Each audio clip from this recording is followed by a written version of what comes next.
For many of us, the weekend downpour was a reminder that it's always useful to have an umbrella or a raincoat to hand at this time of year. For some people along the East Coast, it was far, far more. If you missed the pictures at the weekend, have a look at this.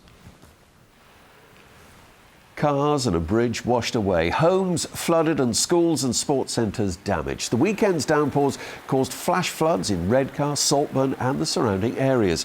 It's becoming an all too familiar story when heavy rain hits. There was anger in Redcar where, despite a new flood defence system, 60 homes were flooded. Our reporter Stuart Wincup is there for us now. Stuart.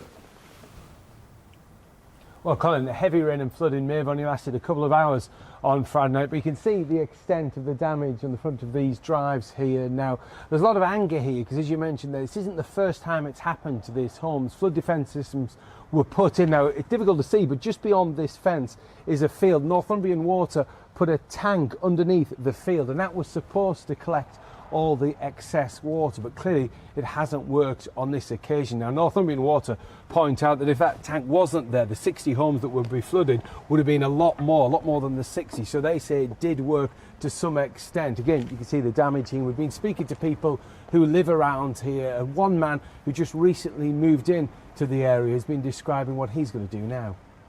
I'm not insured. I've only moved 6 weeks ago, and all right, my own fault, I'd not informed them. But when I informed them this morning, the company that I'd moved house, they said, well, if you had told us last week, we wouldn't have taken you on because we don't take on properties that have been involved in a flood before. So I've got to sort this out myself. That's my fault. Stuart, as we were saying, it's not just Redcar that's been affected.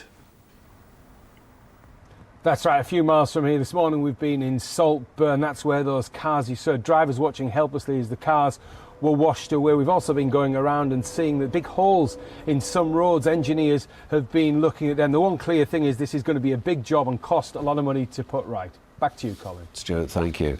Well, staying with flooding, people in Skinning Grove in East Cleveland are still waiting to find out when the main road in and out of their village will reopen after a bridge collapsed under the pressure of water and debris on Friday night, endangering gas pipelines below. The village was devastated by high waters in 2000 and millions have been spent since to improve flood defences there. It's the